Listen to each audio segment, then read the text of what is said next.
ওই একটা বক্স কাটতে 2 ঘন্টা লাগিয়ে দেবে যেন। এই যে খুলে গেছে। আরে আমি তো সাবধানে কাটতে হবে না, বেশি পয়সা নেই। তো বন্ধুরা, আজকের ভিডিওটা একটু অন্যরকম হতে চলেছে, কারণ আমি যতটাই পারি সেভিংস করার চেষ্টা করি, এটা তোমরা নিশ্চয়ই ভালো মতো জানো। তো এর আগে কিছু টাকা সেভিংস করেছিলাম, যে টাকাটা বাঁচিয়ে এই মালটাকে কিনেছিলাম, ঠিক আছে। তো তারপরে আবার কিছু জমিয়েছিলাম, এটাকে কেনার পর আবার ঘর নিয়ে এসে আবার জমিয়েছি। তো আবার কিছু একটা প্ল্যান করেছি কেনার জন্য, তো ওটা তোমাদের এখন বলবো না, নিশ্চয়ই তোমরা ওটা জানতে পারবে, ভিডিও তোমাদের ছাড়বো।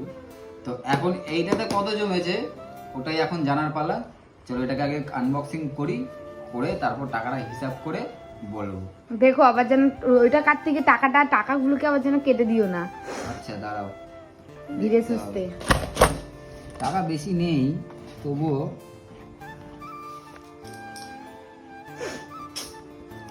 আর কাটলে তো আমার কপাল কাটবে। তাই নাকি? যেমনি ভাবে আমার কপালটা কেটে দিয়েছিল।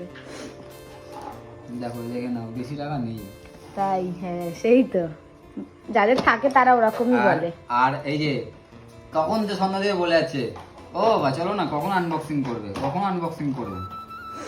মানে ও দেখার জন্য এক্সাইটেড। ধামাকা তো পরে আসবে, পরে কেন?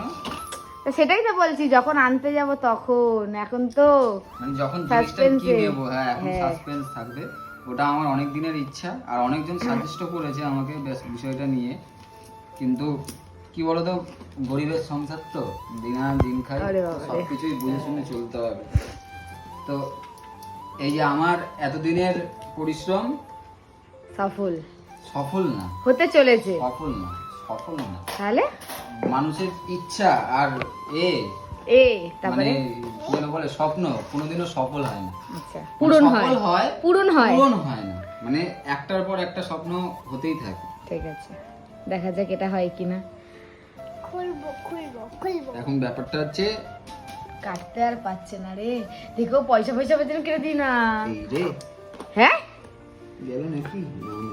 বাবা এটাই তাহলে কিন্তু চুলকে 44।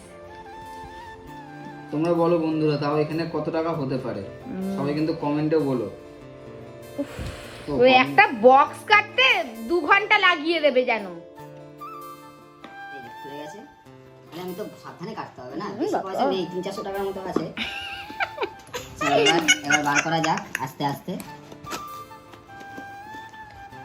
এটা পুরোটা কাটো, তাহলে তো এরকম ঝাঁঝর করে পড়বে এই জিনিসটা। টাকা কম আছে বলে পড়ছে না। এই যে তাই নাকি?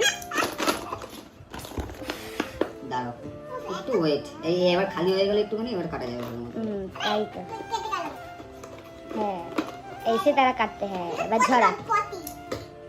যেটুকুনি অ্যাকসেপ্ট করেছি, দেখি হয় নাকি।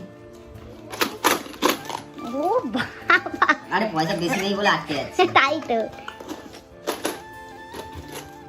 কত হতে পারে এখানে টিয়া, আনুমানিক করো। কত হবে? 200-300 টাকা।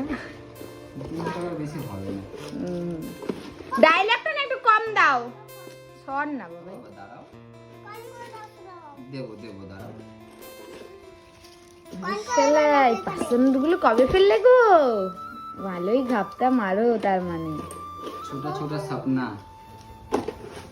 দাঁড়া, এটা আমি ফেলবো। নে উপর দিয়ে ছড়িয়ে ফেল। দাঁড়া বাবা, দাঁড়া 1 মিনিট, দাঁড়া এখানে দেখি কোন কয়েনগুলো আছে এখানে। আমার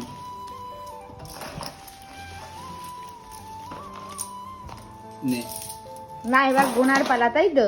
এবার গোনার পালা। তো এখন ভিডিওটা হোল্ড থাকবে, ব্যাগের মালগুলো গুনে নি, মালগুলো গুনে নি বাবা। আমাদেরকে বলছি কত এক্স্যাক্টলি। তোমরা একটা আন্দাজ করো এখানে কত হয়েছে। দাঁড়া, একটা আন্দাজ করো না টিয়া, কত হবে? 5-7 হাজার হবে। হ্যাঁ 5-7 হাজার হবে, দেখা যাক। চলো 80 দ্বারা কি গোনা হলো তাহলে? এটা কম মাসের টাকা। হ্যাঁ এটা কম মাসের টাকা। কম মাস, 6 মাস 5 মাস, জানুয়ারি থেকে জমাচ্ছ। হ্যাঁ জানুয়ারি থেকে, সরি মার্চ থেকে। এটা তো ফেব্রুয়ারির পরে কিনেছি, মার্চ থেকে জমাচ্ছি। এপ্রিল, মে, জুন, জুলাই, আগস্ট পড়লো। তো এটা হচ্ছে আমার একদম সাইড ইনকামের সাইড ইনকাম, যেটা বাস্তব সব কিছু রেখে সেটাকে আমি না ফালতু খরচা করে এটাকে জমাতে। তো এটাকে ভেবেছিলাম আমি একটা 3-4 বছর 5 বছর পর একটা সোনার জিনিস করব। তো থাক, তার আগে একটা আমার দরকারি একটা খুব জিনিস পড়ে গেছে, যেটার জন্য এটাকে ভাঙতে হলো। তো এই স্বপ্নটা একটা ভালো স্বপ্ন, আশা করছি তোমাদের সবারই ভালো লাগবে। আর আমি ফালতু জিনিস খরচা করি না, খুব একটা খরচা করি না ফালতু জিনিস। তো দেখাবো তোমাদের কি ওটা স্বপ্ন নেক্সট ক্লিপে। The next day. তো বন্ধুরা তার পরের দিনই দেখো আমরা চলে এসেছি সোজা ট্রেন ধরে হচ্ছে কোন্নগর স্টেশনে। আর কাল ছিল 15 আগস্ট, খুবই ভালো একটা দিন, তাই ভালো দিনেই একটা ভালো কাজ আমরা সারতে চলেছি। তোমরা কি কেউ গেস করতে পারছো যে আমরা কি কিনতে চলেছি? আর দেখো এখানে মাও কিন্তু খুবই খুশি আমাদের সিদ্ধান্তে। আর তারপরে দেখো স্টেশন থেকে নেবে সোজা টোটো ধরে চলে এসেছি হচ্ছে এই যে ওলা সেন্টারে। তো তোমরা সবাই আশা করি বুঝতেই পারছো যে এখানে কেন আসা হয়েছে। তো ব্যাপারটা আমি বলি, অনেক দিন ধরেই কিন্তু আমরা একটা ব্যাটারি স্কুটি নেবো ভাবছিলাম। তো আর ভাবনা চিন্তা না করে সোজা চলে এসেছি আমরা দোকানে। আর এখানে কিন্তু অনেক রকমেরই স্কুটি ছিল। তো এটা হচ্ছে একটা সার্ভিস সেন্টার, এটা কিন্তু শোরুম না। তো এখানে একটা ব্ল্যাক কালারের যে স্কুটিটা দেখছো এটা কিন্তু বুবাইয়ের খুবই পছন্দ ছিল, আর আমার কিন্তু পছন্দ ছিল হচ্ছে এই যে সিলভার কালারেরটা। তো যাই হোক, বুবাই যেহেতু চালাবে তো বুবাইয়ের পছন্দটাকেই আগে প্রায়োরিটি দিতে হবে। আর এখানে দেখো এই গাড়িটা আমরা বুক করে নিয়েছি, কিন্তু দুঃখের বিষয় হলো গাড়িটা পেতে পেতে আমাদের 1 মাস। আর এখানে এই পালসার গাড়িটা কিন্তু আমাদের না, আমি দেখাচ্ছিলাম আমাদেরও একটা সেম রয়েছে, ওটা হচ্ছে আমাদের ফার্স্ট গাড়ি আর এটা হচ্ছে আমাদের সেকেন্ড গাড়ি, যেটা ওলাটা কিনতে চলেছি আমরা। তো যাই হোক, ফার্স্ট গাড়ি যখন কিনেছিলাম তোমাদের সাথে তো শেয়ার করতে পারিনি, কারণ তখন আমরা ভিডিও লাইনে ছিলাম না। কিন্তু এখন যখন ভিডিও লাইনে আছি তখন শেয়ার না করে আর থাকতে পারলাম না। আর এদিকে দেখো বুবাই খুচরো পয়সা এত বের করেছে ঘট ভেঙে যে একা গুনতে পারছিল না, 2-3 জন মিলে হাত লাগিয়ে দিয়েছে গোনাতে। আর তারপরে চলে এসেছিলাম আমরা শ্রীরামপুরের দিকে। আর এসে দেখি তখনও কিন্তু শ্রীরামপুরে মাহেশের রথের মেলা চলছে। আর এই সেই আমাদের বিশ্ববিখ্যাত মাহেশের রথ। তো এই বছর আমাদের আর আসা হলো না, মানে আমাকে তো নিয়ে আসেনি বুবাই, খুবই তো কিপটা তোমরা তো জানো। মেলাতে নিয়ে এলে না বলো, এখন তো মুখটা ঘুরিয়েই দেবে।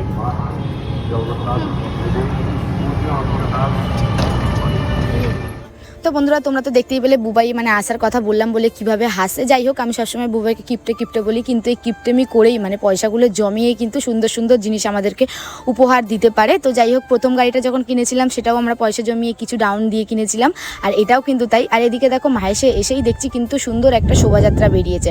আর এইরকম শোভাযাত্রা কিন্তু আমাদের বাড়ি মানে লিলুয়াতেও ভট্টনগরেতেও বেরোয় যখন মায়ের স্নান যাত্রা হয়। আর এখানে কত সুন্দর সুন্দর জিনিস বেরিয়েছিল, আর কাল 15ই আগস্ট উপলক্ষে এগুলো সব বেরিয়েছিল। তো বন্ধুরা আজকের ভিডিওটা তোমাদের কেমন লাগলো আর আমাদের ওলা গাড়ির সিদ্ধান্তটাও তোমাদের কেমন লাগলো অবশ্যই সবাই কমেন্টে জানিও।